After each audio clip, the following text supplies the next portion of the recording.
Hello guys, hello world, good morning everyone, at hello na rin sa ibang bansa, hello Philippines.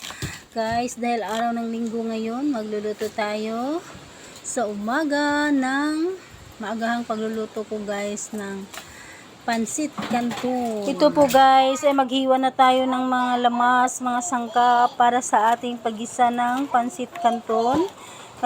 Nagluluto ako guys dahil nandito yung mga apo ko, pakainin ko sila ng pansit canton.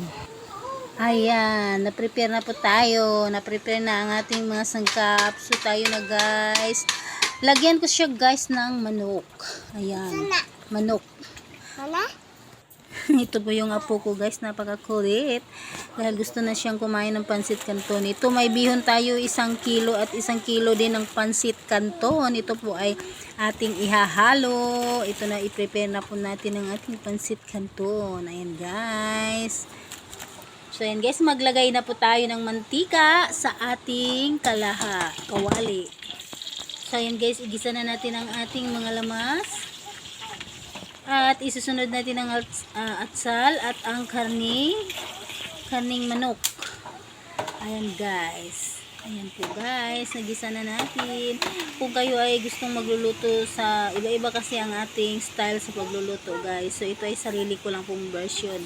Lagyan natin ng paminta at ako po ay maglalagay din ng cubes para masarap ang ating lulutuin, at lagyan na natin ng magic dyan para ma-magic ang pagkakasarap. Pagkatapos dun ay lalagyan natin ng tubig. Ayan guys, hintayin natin kumukulo para ilunod na natin ang ating pansit at isusunod natin ang bihon. Haluin muna natin guys. Ayan na. Ayan, tapos isusunod natin ang bihon. Ayan guys. Yan, madali lang itong lutuin. Sabi nga, ika nga nila, ang kasabihan ay kapag ikaw ay nagluluto ng pansit, ay ika nga, may birthday daw.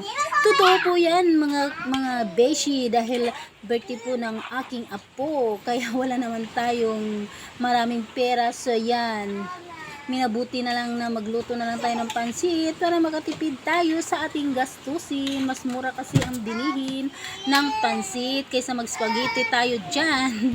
So ito na lang ang ating hinahanda. Ayan, thank you for watching!